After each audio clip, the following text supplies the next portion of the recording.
Yeah, before I pull up some slides, I want to introduce myself and I appreciate you, Chandra, bringing us on. It's been great. But Ayuki, everyone, I'm Ryan Reed. I'm Kadu Kupa on Yurok, as it was said before.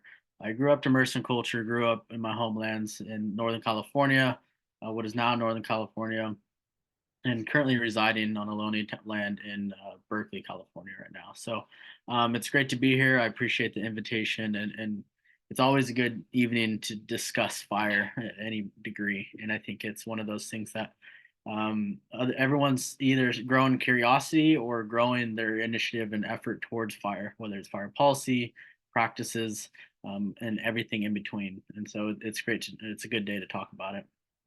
Um, yeah, so I think that was a good enough introduction to where I'll just kind of hop into it. And Tim alongside me is someone who I've worked with for a number of years now, and it's been great and continue to work with him as he's the executive director of FUSEE, and the FUSEE is the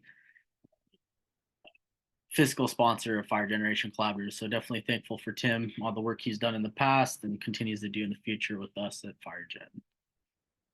Yes, let me get my slides up real quick. Perfect.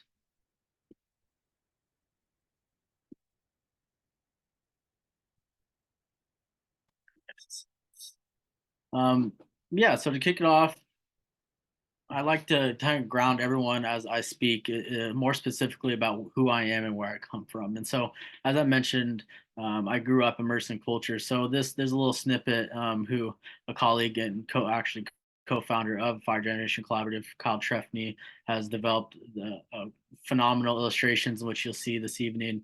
But this is one that particularly grounds us and kind of gives a good perspective visually of where I'm coming from and the different ecosystems in which I'm derived from a lot of my knowledges, and so I really pride myself in where I come from. And so to kick it off, I really like to ground people in who I am as an Indigenous person. There's a lot of complexity of just putting fire on the landscape. There's a lot of complexity in the environments and ecosystems, as many of you know.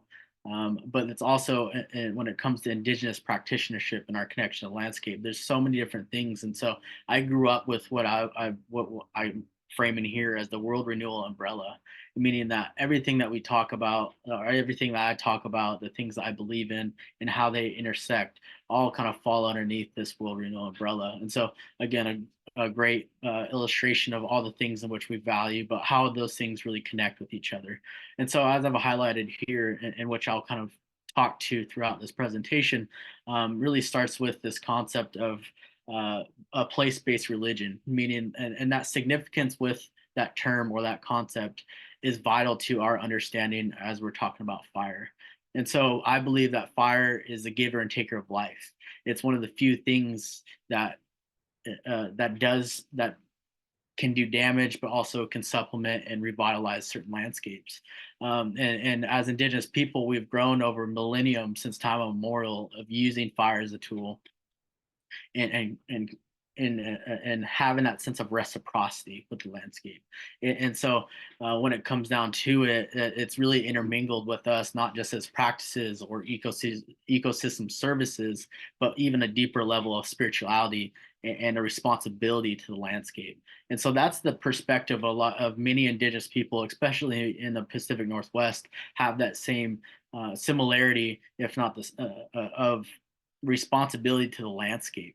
And so as we continue to talk about these things, those are vital concepts to kind of carry as we move forward. And as you can see, there's many different terms here, and those I would say are really loaded because they all have a place, but that doesn't mean they're exclusive from each other. And I think that's the importance here is as we all continue to grow and understand is that us as humans, we don't dominate nature. We don't have this sense of hierarchy with nature. It's really just how do we fit within nature collectively. And I think that's really the objective.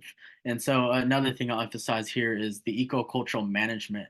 And that is an Indigenous terminology, meaning that it's when we use the landscape or when we practice certain management on the landscape, there is specific purpose. And so I usually use the example of there's a differentiation between cultural fire and prescribed fire. And prescribed fire oftentimes is not or is led by non-indigenous people, but not exclusively. There's indigenous peoples in those positions, but it's for fuel reduction. It's for fire resiliency and those really critical components. But when it comes to cultural fire, there's a lot more that's tailored to it. First, it's indigenous led, as well as there's different cultural objectives depending on where you're at in the landscape in the region and who it's done by. And so as you can kind of see here, there's different ways in which I've intentionally connected different species, different landscapes, and how they interconnect in our fire dependent ecosystems. And so, as I mentioned, there's that role that we have as human to the responsibility to the landscape.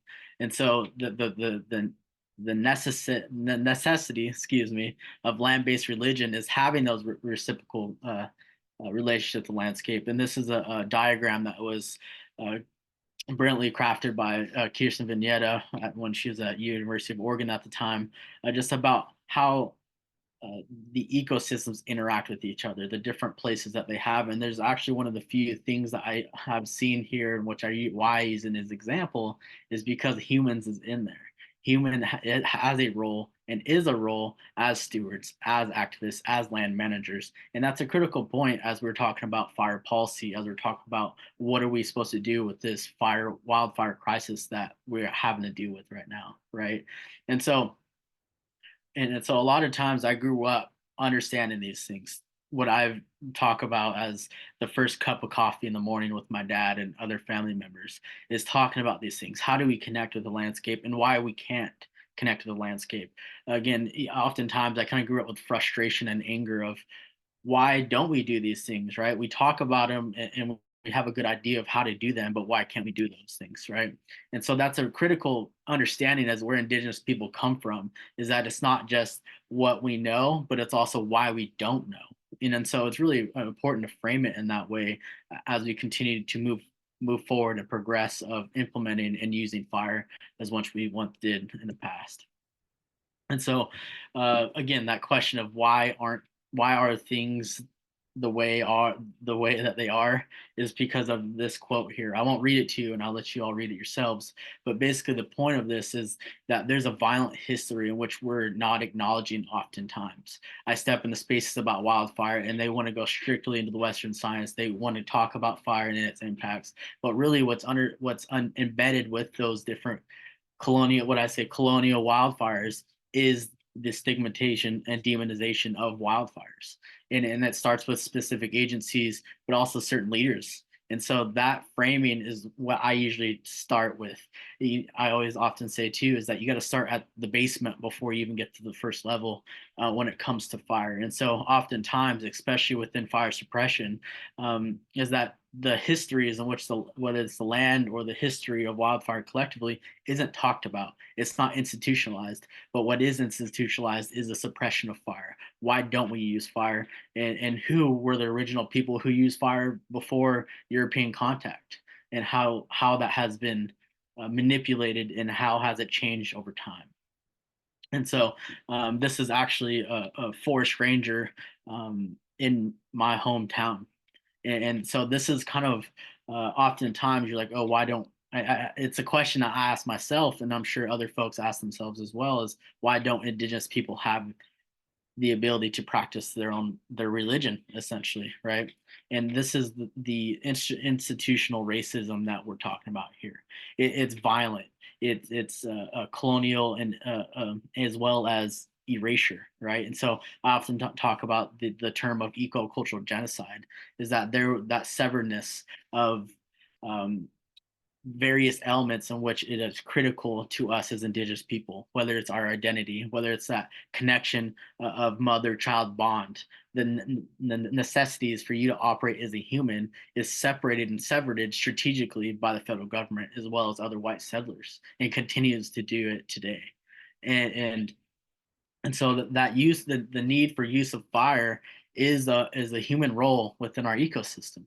And that's what our traditions, our stories, our values as indigenous people are oriented around taking care of the landscape because the landscape takes care of us. That reciprocity is continuous, and it changes over time.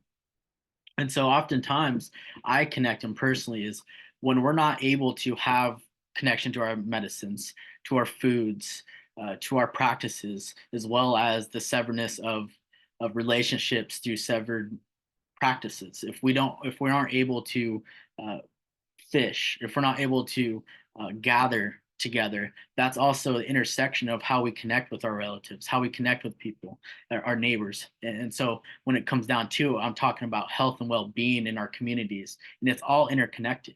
And so when we're talking about taking care of a landscape from wildfire, there's also that, again, that cultural fire component is connecting in different ways, not just taking care of a landscape from wildfire, but it's also about what about the medicines? What about the wildlife? What about every species that is dependent on that landscape just as much as you are? And so there's that responsibility landscape I'm continuously talking about. And so I also will talk about is that we went through apocalypse, right? So and when we're talking about the wildfire conundrum or the crisis is that in the past we were killed, we were um, criminalized, whatever depending on what point in time of history, we were shamed and killed for not for knowing, for putting fire on the landscape, for implementing those practices to take care of the ecosystem, and now we're shamed for not knowing, right? And that comes with not acknowledging the colonial and violent past of settlers within across Turtle Island. And so when we're talking about ecocultural genocide, um,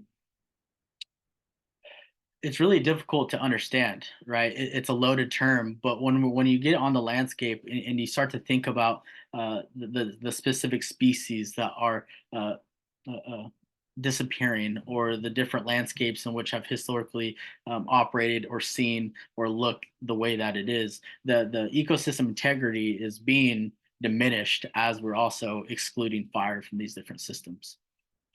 And so, like I said, it's through policy. And so that's what we're here for, is talking about fire policy. But we'll also, before we talk about how we progress, we also got to look back to why we're there in the first place.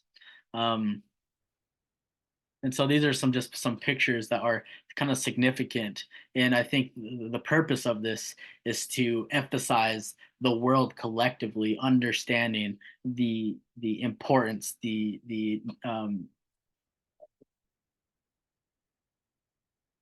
I would say the need to find solutions to this wildfire crisis, and until it starts impacting whether it's wealthy or large cities like this one, then you're going to start to be able to get movement, right? And it's unfortunate that we've had to go through these things, whether it's deaths through wildfires, through cities being razed, or ecosystems and forests being razed because of these catastrophic wildfires. But unfortunately, it's one of those things in which we have to go through, evidently, as I've always framed it, as Western science, or as the reactionary mindset of settlers, to have to go through something in order to prevent it, right? And so, again, that's a contrasting element of Indigenous people. As we think proactively, we think 7 generations ahead. And so that means putting fire in a landscape frequently. That means connecting with our children currently, as well as understanding and being more aware of what the landscape's needs are. And so it's critical. Here's kind of just a highlight of just certain reports, certain people who have emphasized the need and efforts to really take focus to our wildfire issue. In which it's funny because I'm kind of talking about how we have a wildfire crisis, and I think a lot of folks are here understanding that, but the rest of the world doesn't, right? And I think that's the extreme part, is that public perception is so critical, right? And so, as I mentioned, is that climate change is a continuous worry, especially for younger generations. And so, for us Indigenous people, it's one of those moments of climate change it's impacting us as frontline communities first, as well as BIPOC communities, right? And so, but the thing is that the federal government, other entities, other people don't know what to do. There is no solutions. And so what I've seen even in my short time on this earth is a transformation or a shift in leadership within these different federal agencies, within these different positions who haven't been seen making initiatives to partner, to connect, or to build relationships with Indigenous people and tribes collectively. And so there's a little bit of a with climate change and these increasing wildfires is that there is a it's a vehicle, right? It's unprecedented vehicle for Indigenous knowledges and leadership to continue to grow and progress to be in the landscape themselves. And so that kind of brings me to my work as program director and co-founder as Fire Generation Collaborative, is that we kind of share those values collectively. As you see some of my colleagues here and co-founders, is that we have this sense of ambition, but also fear and hopelessness and uncertainty of how do we apply our skills, apply our perspectives and energy into something of such a large beast like a wildfire, right? And so the unique thing with this group right here is that we all have different approaches to wildfire or to fire generally or good fire, right? And so I think that's what's necessary, and that's an element of younger generations is that we don't have that sense of I would say, I actually will rephrase that. I think we all have that sense of um, passion to build a sustainable future. And for us, particularly at FireGen, we want to reimagine ourselves with fire into the future, and with the limitations as most younger folks believe and see and feel is that there's not enough avenues other than like Kyle and I who have to go into wildfire and fire suppression to kind of get that experience, to get that exposure and understanding of fire, which shouldn't be the pathway. And I think that's where younger generations are. They're noticing the patriarchal, militaristic, and discriminatory environments which fire suppression has historically and currently have embedded within not only the system of fire suppression, but also just the individual work culture that is there, right? And so younger generations don't want to go through the extremes of putting not only your mind, but also your body in order to do better for the environment as well as their communities, right? And so for us at FireGen is kind of getting creative, getting innovative of how do we progress that in a way that is sustainable for ourselves, right? Because I think as across the board, younger generations have a different approach. They have a different idea and perspective of what we're going to do with ourselves, and we're kind of not content with the bare minimum, right? And so there's a couple things in which we were able to do is just coalition building is, I would say, a large component of this is that connecting with people from different backgrounds, connecting with people with different experiences, and kind of just talking and knowledge sharing and being and obviously having opportunities that come out of it. But also one thing I want to note too is that when we're thinking about next generations kind of taking an initiative and trying to build something new and innovative, it also takes and if we're trying to look for a cultural shift or transformation, we also got to think in other ways in which um, cater or are important for that. And one of the things I want to highlight here is art, right? One of the great ideas in which a couple of our team members facilitated and led was an art contest. And the theme was to how do we reimagine ourselves with fire into the future? And so it's really just asking ourselves of like, if we had the ability to, or we have that creative mindset, what does that look like? And I think right now we're so embedded in this reactionary mindset of how do we deal with this wildfire crisis? We're also losing sight of how do we look into the future in connection to fire. And so I think that it really changes the scenario very strategically. That is actually, for people who had no idea about fire or people who just have interest in environmentalism, but they have different callings. They also have a place within this wildfire movement, right? And so one of the things I also want to emphasize here, and I invite Tim to speak more about it, but is the Northwest Forest Plan, which is currently in flux right now, as well as I'm a member for. And so the Northwest Forest Plan is a history, as many people on this call are aware of.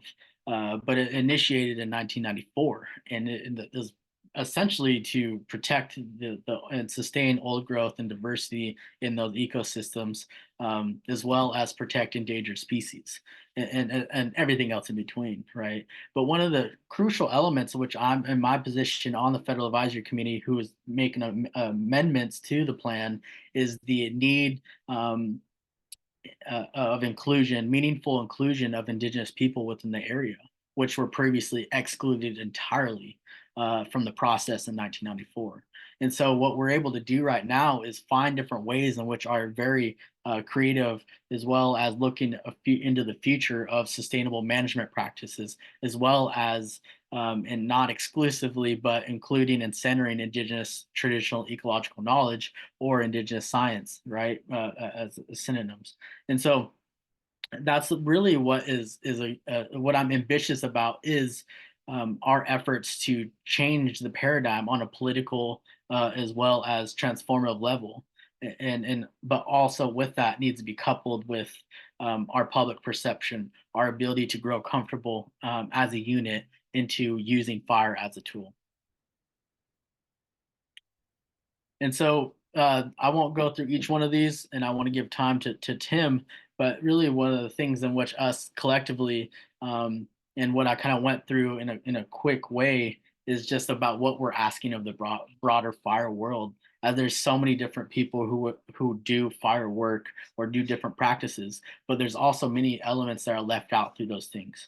And I think when it comes to fire, especially in this climate, literally and metaphorically, is that there's things that have been left out, and one of those things is Indigenous people, whether it's the colonial violence and erasure of Indigenous knowledges, or the efforts that are being done right now, and then the different tribes who are leading the way of fire practitionership and very uh, great leaps and bounds. And I think oftentimes is that when people go into prescribed fire, that element of indigeneity that is embedded with it is lost as well. And so I think that as everyone here right now collectively has a responsibility to empower and center not only Indigenous people, but younger folks moving forward, because of the fact of the logic, right? Of that we're the original stewards of the landscape, as well as the next generations ahead are going to be the ones bearing the consequences of these policies as well as practices, as well as going to one that carry on the workload and the needs and leadership roles into the future. And so to close, and I kind of mentioned it many different times, but one of the things I want everyone to kind of leave from the things I'm going to mention is that in order transformation of and fire policy, it really needs to be coupled with our peers, our communities, and everything in between. And it becomes critical for us to slowly move together. And it's a kind of a cliche, right? But it's literal because of the different politicians, the people in decision making spaces have that restriction or constraint if constituents or if public perception is not up to where it needs to be. And so there's a strong differentiation and understanding of the complex dynamic in which fire has.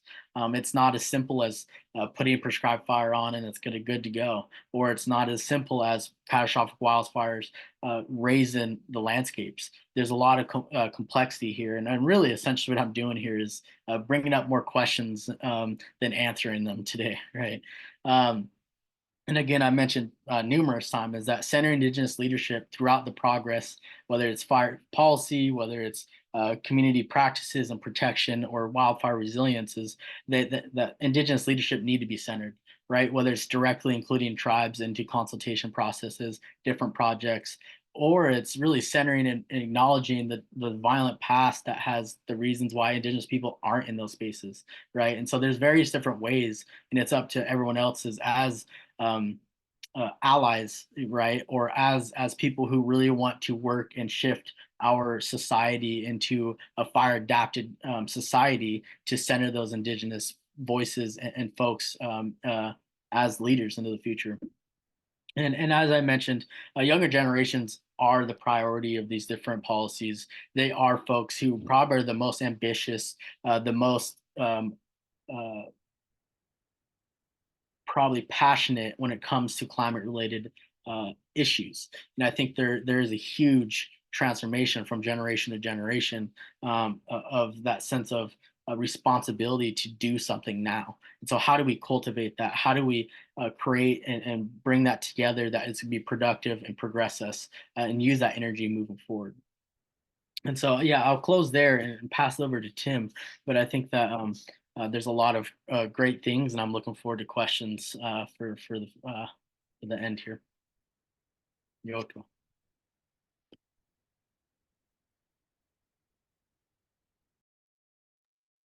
Chandra, should I just go for it? Or do you want to segue? All right. I guess I'll launch into it. Thank you so much, Ryan. I was listening intently and thinking deeply about your presentation. I'm kind of like, what should I say? I will try to zip through these slides because I bet there's a lot of people who did the same and have lots of questions. So anyway, I think the meaning of my title, Back to the Future, will be revealed, but I want to point out this use of the word crossroads, because what we really have and what's ever talked about is a crisis, right? The wildfire crisis, the climate crisis. Not disputing that, but crisis, of course, has that alternate dual meaning: great peril and great opportunity. And so that's where I think we're at. We're at a crossroads, and we can take the right path, kind of the more the same, or the left path, which I say will be back to the future. And so next slide, please. Just a short plug: Firefighters United for Safety, Ethics, and Ecology. Our mission is public education and policy advocacy, promoting safe, ethical, ecological fire management, and those all go together. Safety of firefighters and the public is number one, but ethics, both professional ethics and environmental ethics, are at the heart of our mission. But ecology is the bottom line, and they all must be going together. And what our motto is: we're torchbearers for a new fire management paradigm. That meaning too will be revealed. That's a picture of a firefighter with a FUSEE, the handheld torch that they use to light fires. Next, please. Well, where we've been for over 100 years or more with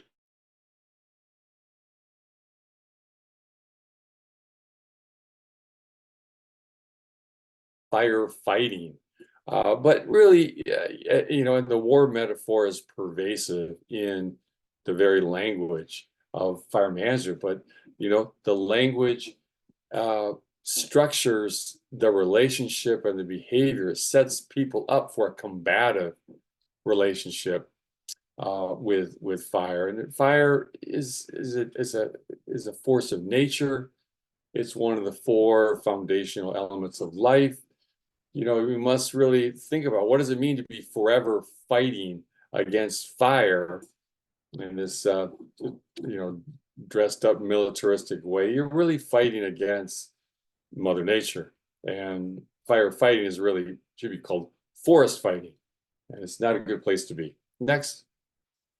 What is fast coming upon us, at least those who within the firefighting community, is our 20th century firefighting strategies and tactics are increasingly becoming ineffective in our 21st century climate, with prolonged droughts, record heat waves, much stronger winds, and more frequent lightning.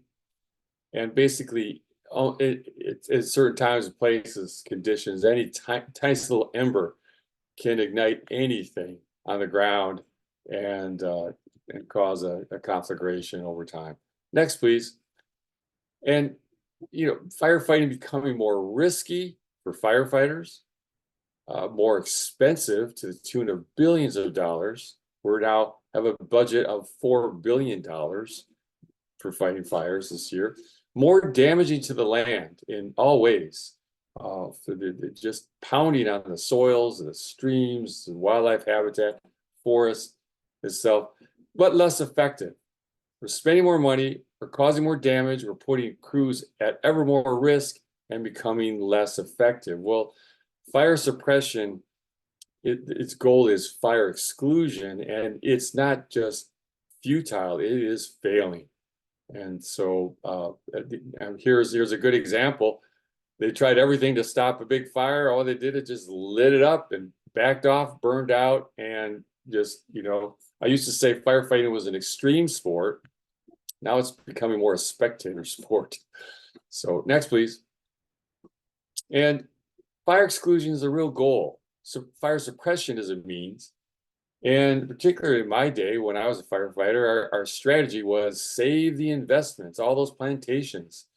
So do anything we can to exclude fire from coming anywhere near them, because tree farms are highly flammable. They're just dense, even-aged, monocrop. They're the most flammable portion of them. They're needle mass right there growing on the ground. And they just it's a total loss when they burn. On the other hand, if we run fire into old growth, well, that's next year's salvage timber sale. And so, I'd rather invert that. Let those plantations just, burn if needed. You can plant them again, and in 20 years, you'll have, what you lost, versus old growth, which will take centuries to return, if ever. So anyway, next, please. And what is also, I think we're fast realizing, it's not just firefighting is futile. Industrial forestry is not sustainable with the fire regimes we're getting in an era of climate change. These steep slope clear cuts planted in plantations just can't survive the frequency of fires, and firefighters cannot save them. They cannot line up by that mid-slope road and stop a fire from entering these plantations. So in many ways, I see them almost as stranded assets. We need to do something about them, but trying to exclude fires is not what we need to do. And so anyway, they're just not surviving to harvestable age. So we're stuck in this thing, what we call in the fire world, the wildfire paradox, meaning that each fire we successfully put out merely puts off the next bigger fire. And as the planet heats up, they're getting more intense and severe fire behavior, more extreme fire spread. And we're stuck in this firefighting trap. We can't get ahead of these fires, with any kind of proactive management. We're just throwing more and more money, blood and treasure into chasing fires in a reactive management. So what do? We're kind of at a crossroads. Well, I want to point to this document, and you see the reference in the lower right corner. The Forest Service convened some futurists, which are not fortune tellers. They're actually scientists who study, recent, current, future trends to make not absolute predictions, but just, kind of predict the future. And the future is pretty clear that this whole paradigm of fire exclusion will end. And here's some quotes I pulled out of that document. And so really at the highest levels in the progressive wing of the Forest Service, they know this whole war on wildfire is going to end one way or the other. And it's not only inevitable because it's unsustainable, but it's preferable as well. And next slide. Yeah, so I want to point to this document that is almost been ghosted by the agencies. It was born first in 1995. This is the year following a tragic year. 34 of the nation's most elite firefighters died in the line of duty. In 1995, they came up with a federal wildland fire management policy, which was, in its time, almost a revolutionary document. It definitely indicative of a paradigm shift where it was almost like a mea culpa of admitting, all that fire suppression, fire exclusion of the past was a big mistake, well-intentioned perhaps in some perspectives, but big mistake. And we need to integrate fire as a critical natural process, and I would say, following Brian's talk, a cultural process as well, or eco-cultural process. And we need to use it based on the best available science, and allow it to function in its vital ecological role, I would say. Vital meaning not only necessary, critical, but life enhancing. And it was updated in 2001 to further bolster the role of science, the best available ecological fire science in fire management. Next. And about 10 years after that, we came up with the National Cohesive Wildland Fire Management Strategy, which also pushed the paradigm, meaning it's not just a federal thing, it's not just even a forest thing. Witness the mega fire in Texas is burning across rangeland and cow pies, okay? So all the energy or focus of Congress in let's log federal forest and that'll stop wildfires, it's not going to do much for Texas right now. It's all lands, federal, state, private, public. It's all hands. It's not just government hands. It's community hands. It's all people, all groups, organizations, agencies, institutions have a role in it. But that part, all lands, all hands, is often noted as the cohesive strategies paradigm shift. But I want to also point out all options. It's not just heavy metal, mechanized, aggressive fire suppression. It's also perhaps, in times, place, conditions are appropriate, simply monitoring the fire. And between those two extremes, monitoring the fire from afar or direct aggressive attack with mechanized equipment, there's a whole range of possibilities in how we respond and work with fire. So that's another major policy. But here we go back to the future, or let's do the time warp again, is probably the 2022 Forest Service Wildfire Crisis Strategy. And these are this is the left is a copy of the image on the cover of this thing. It's just so, I'm just offended. It's propagandistic. This American flag planted in the ash mound of a house burned in a wildfire. There's a sign of resilience for you. Well, look at those green trees in the background. What's wrong with this picture? Did this house burn in a forest fire, or was it an urban fire? And then the picture on the right comes from the Flickr photo page of the Forest Service marketing this wildfire crisis strategy. And it's just this is the old paradigm. Get the cutout to put the fire out. The big lie that, big trees cause big fires, and if we just log those trees, we'll prevent wildfires. It touts itself as a paradigm shift, but it really fails. It's really a regressive kind of position, in my opinion. Next, so we're living in the age of cognitive dissonance, particularly within the fire community, where we know we need to put more beneficial fire on the ground. We need to be working with fire, not further attempting to exclude fire and constantly suppress fire. And we understand there's this growing gap between our best available fire ecology science and our current dominant fire management practices. And this gap is growing wider and wider. And so how do we rectify that? Next, please.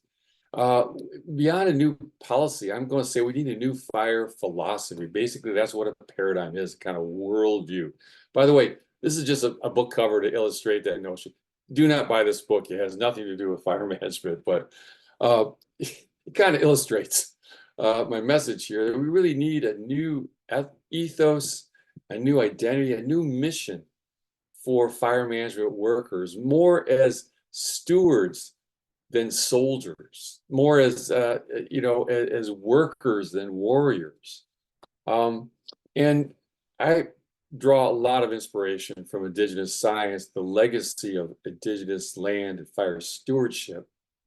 That that was their mentality, that was their eco philosophy, and it's where we're at a crossroads is need to elevate Indigenous fire stewardship, not appropriate it, not colonize it, but elevate it, and in some cases relearn how to live and work with fire. Next, please. And so the new policy or philosophy or paradigm is going to be very holistic. The dualistic model is there's fire ecology and fire management. Well, no, we need to put fire ecology in fire management. And we're not going to protect communities from fire. We're going to protect communities with fire, because it's really fire that influences wildfire better, cheaper, safer, more effectively than any machine, chemical, or animal. And this dualistic distinction between natural fire versus prescribed fire or any other kind of human ignition source, there again, these concepts from indigenous thinking in terms of integrating holistically ecosystems and cultures, and the notion of indigenous eco-cultural burning, that too is a pathway we need to take. Next, please. And I've just kind of lined this up by what I call indigenous versus the imperial models of fire management. That, here we are, at least I am speaking from Kalapuya country, where they survived 10,000 years or more through periods of natural climate variability. They had prolonged droughts or heat waves or storms or whatever. And how do they do it? Not owning a single air tanker or bulldozer or fire engine, because they worked with fire. They didn't try to fight against fire. And over that prolonged time, they developed native flora and fauna co-evolved with native fires. And a very vibrant fire-dependent culture nurtured resilience in these fire-adapted ecosystems. And I just have to say, the notion that modern scientists discovered fire ecology is like, Christopher Columbus discovered America. And we've had this kind of distinction between fire ecology as a rigorous Western science versus all that kind of superstitious stuff with indigenous fire science. And we really need to integrate them together. And I guess, back one. And so in the Northwest Forest Plan Amendment, tribal inclusion is a key issue, and in some ways even driving a lot of the discussion, particularly on the Federal Advisory Committee that Ryan serves on. Well, you can't talk about tribal inclusion without also talking about fire inclusion. And that's what's really exciting. Looking to the future, I see this whole process and the coming document as a teachable moment that will help shift this paradigm, perhaps even address justice issues of the suppression of fire, has also been suppression of indigenous communities and cultures and our relationship with fire. And I love how Ryan talks about, he's moving this discussion from rights to responsibilities and relationships. And the more we can empower, perhaps in the Northwest Forest Plan, the right for indigenous communities to fulfill their responsibilities that nurtures the relationships with the land and fire as a means of that, there's where we'll take the right path and the crossroads we're at, and get past this crisis and restore our needed relationships. Thank you so much. Now you can do the end, the end slide, Chandra. Next, last. All right, that's it for now.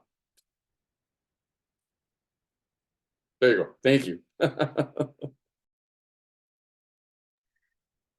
Thank you so much, Tim. And yeah, sorry, that's just my weird mouse slowing me down. Let me go ahead and share my screen again. And just a reminder to folks out there that we are going to take just a couple of more minutes before we get to Q&A. But that's coming. So if you have questions, please go ahead and put those in the Q&A bubble, and we'll get to those in just a minute. But yeah, thanks so much, Ryan and Tim. That was a great combination of thoughts. So yeah, I'll just take a few minutes here to talk real quick about some of Oregon Wild's work. And most of you who have heard me speak before know that old growth and diverse native forests are really important to me personally. And these are forests that, you know, have always known fire, and the biodiversity of wildlife and plants and ecosystems that evolved here have adapted and thrived with this natural process. And it's a common misperception that burn forests are destroyed. Oops, sorry, I'm doing it wrong. During a fire, when in fact they actually help vegetation regrow and are a source of renewal and recycling of nutrients, and is still amazing wildlife habitat. So we need to remember that not everything is lost after a fire, but this is in fact a natural process that that our forests have known for millennia. One of my favorite things to do, in fact, is to share my experiences enjoying burn forests. And here's a picture of Tim. We did this together once, taking folks out into the woods and teaching fire ecology and helping people appreciate the many benefits of fire in forests, but also just learning, you know, about to recognize some of the signs and things that come afterwards. Sorry, I'm trying to find.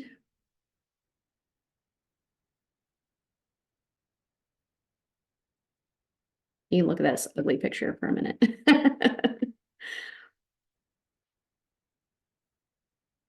So Oregon Wild's one of the things we do, in addition to, you know, elevating this information about fire ecology and the importance of natural recovery in forests after a fire, we also work to stop damaging post-fire logging projects and support fire resilient efforts from the policy level to individual logging proposals. So we've challenged and gone to court over post-fire logging projects that are really damaging to recovering areas. Post-fire logging harms wildlife habitat when snags are removed, damages soil with impacts to fungi, vegetation, and water quality, and removes legacies that build the next generation of forests.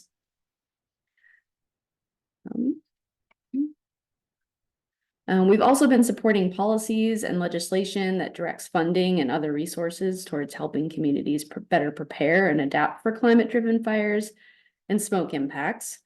And we know, in fact, we were just talking about how modern forestry and colonial oppression of Indigenous practices like burning and human-caused climate change has changed our forests in big ways. So it's important to acknowledge that, but focus on where the solutions can really be helpful and not harmful. So we know how important forests, especially old and naturally developed forests, are for sequestering and storing carbon. And we know that fire is part of every forest. I had to put a quote from you up here, Tim. So we can better protect our remaining mature and old growth forests that are adapted to natural fire, better protect homes and communities from the effects of climate-driven fires and human-altered landscapes, and restore forest diversity in the use of fire in appropriate ways. So it's really great to hear from groups like FUSEE and FireGen who are helping to make those changes possible and see a vision for the future. So I encourage you all who are listening to support their work in addition to Oregon Wild to help make that happen.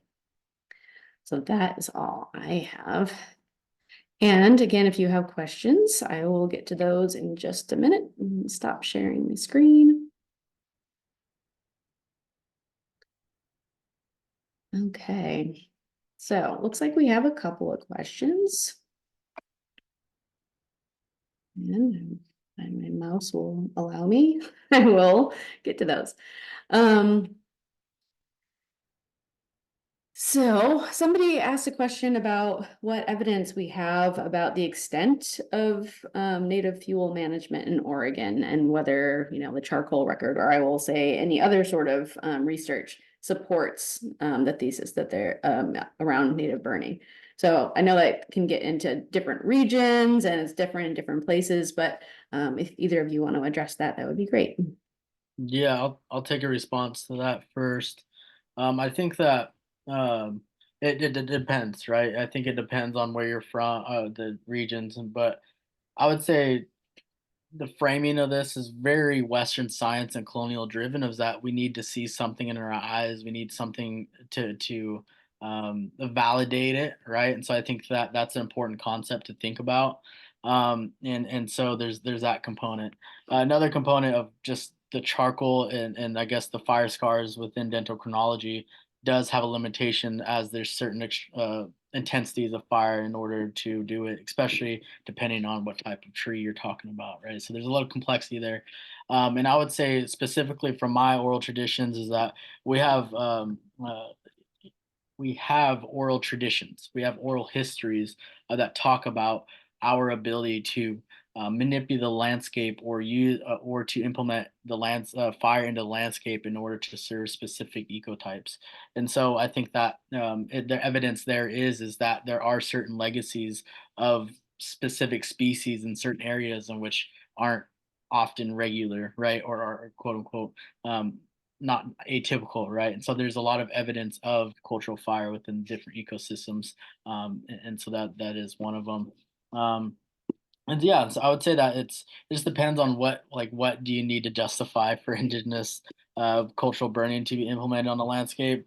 I think that goes quickly into a colonial mindset pretty quickly. But I would say that a lot of indigenous people have different ways of telling that narrative, telling their stories of the history and how they do it.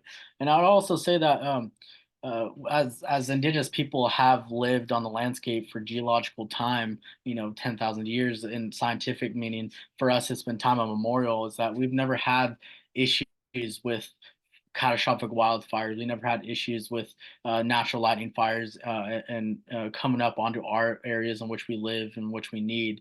And so there's also that understanding of lifestyle that's implemented, of how we're able to sustain ourselves for such a long time, right? I think that is also another factor of evidence.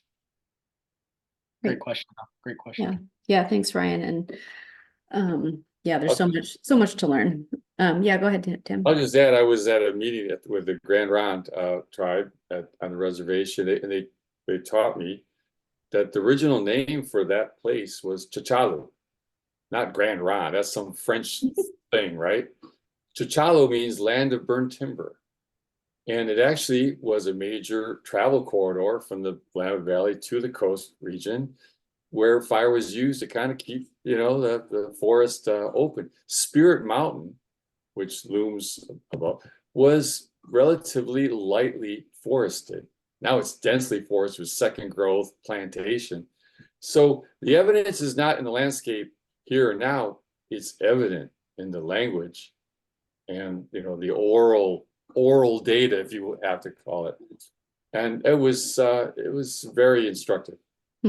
That's really interesting. And yeah, it goes to the point of so much being lost in the, in the genocide of people, right? We lose language and meaning behind it. So yeah, that's a great point. And again, so much to learn. I have a question in here about how the Northwest Forest Plan Amendment Committee is going. And I know there's things you probably can and can't say, Ryan, but I think maybe one of the things to focus on here is whether you feel like that it's a that there's meaningful progress as far as inclusion of tribal perspectives and indigenous traditional ecological knowledge, etc., or discussions of tribal co-management. No, that's a great question, and I think there's a lot more there. So, I appreciate the thought and carefulness with it. And I'll try to have a quick response, but I would say that overall, I think my optimism is my optimism outlook of it is that we weren't included in the conversation in 1994 to whereas we are now.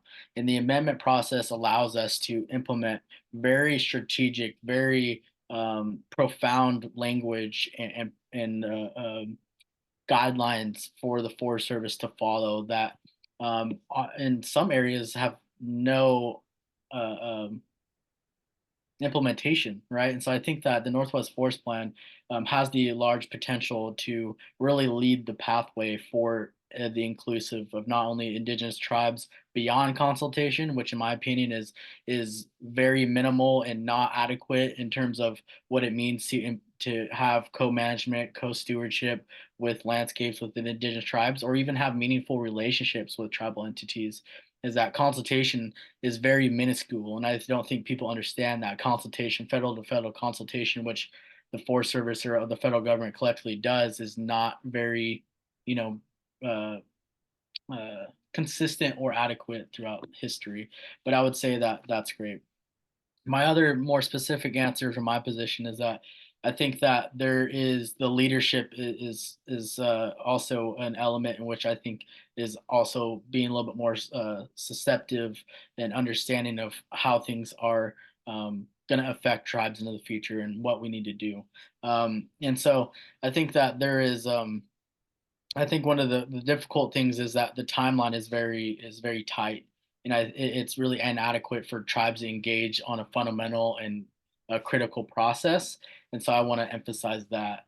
Um, and yeah, I guess there's so much to talk about. This is kind of like my life for the last a number of months, but I'll kind of end it there. Is that I'm optimistic, but there's a lot of work that needs to be done, and it's really just about how do we set the tribes up for the future rather than trying to constrain and define things in which we shouldn't as a committee have the ability or should ambition to do. And I don't think we're trying to do that. We're just trying to create pathways for them to utilize as they need and or want. Great. Thanks, Ryan. And yeah, there'll be, you can look at for Oregon Wild Resources about, next steps in the Northwest Forest Plan amendment, though it's not insider information, but that'll be coming. Yeah, go ahead, Tim. Well, I'm sure many of the viewers here are frustrated with how the Forest Service manages public input. Well, they've been doing that for a while. Tribal input, it's a brand new thing, so they're having lots of challenges, let's say. Baby steps. The public at large can help keep the pressure on the Forest Service demanding a best faith effort for tribal input. And that would be a really valuable service. Yeah, thanks for that point. Okay, I'm gonna just see if we can do one more question to respect everyone's time, because I think it's a really important one. We're talking about, increasing the use of fire by people to manage the landscape, but there's a lot of, restrictions for, especially around air quality. And how are we going to be able to implement some of this to see the benefits on the ground? And, do you have any thoughts on ways we might need to change that or how we can fit it into our existing policies? Right. I'll quickly do it. I'm sure Tim has a very specific and articulate in terms of policy or structures, maybe not. But my response will comes in different ways. One is education. I think allowing everybody to understand the current dynamic, whether it's ecologically or societally of the impacts of wildfire in now and into the future, is something to understand. And I think as we start to grow understanding a little bit better, the more accepting and willing to utilize fire as a tool is going to be helpful. The other one is more of a radical, is to prioritize our proactive versus reactive approaches to this. And I'm thinking of reactively is we need to shift funding, we need to shift various money into proactive element rather than all these billions of dollars into wildfires, which is the current status quo right now. And so that also means exemptions of certain acts that look proactively of good burning, whether it's cultural prescribed fire, as something that is going to mitigate these large sums of money as well as large periods of time of unhealthy weather, as well as unhealthy conditions when it comes to air quality, right? And so for me, I always put it in perspective, especially as a wildland firefighter myself. I understand and feel those different things. But would have a couple months of wildfires in your area and the smoke into sometimes into the 700s, like my community back home? or do you want, a week max when it comes to prescribed fire in cool, in weather conditions that are a little bit more understanding, to be a little bit more mellow and moderate, especially for the practitioners and firefighters themselves, right? And so, I think I would just say, how we got to put everything on the table. And I'll just say that, well, I try to forget all the forest I inhaled in my youth. And if anyone has a real interest in air quality, it's wildland firefighters who literally put their lungs on the line, okay? But a study just came out a couple of days ago specifying that Indigenous communities specifically are most vulnerable to smoke impacts from long duration, large scale wildfires. So Ryan hit it on the head. Fire exclusion is futile. Absolute fire exclusion, futile. And what we do is you just put out these small fires, and then it just puts out the big fire that burns and smokes for weeks. So fire exclusion is not the right strategy. Fire inclusion is. And it's through proper fire management that will have the best smoke management. Burning during those conditions where smoke is lofted up and away from the community, it's short duration. That's the way to go, not holding off till where it's unstoppable and unpreventable. So smoke is a definite issue. It is a health hazard, but we have those kind of trade-offs. We all want clean air. We all want healthy forests. Sometimes you can't have them both in the same day, but we do need to manage them equally over the long term.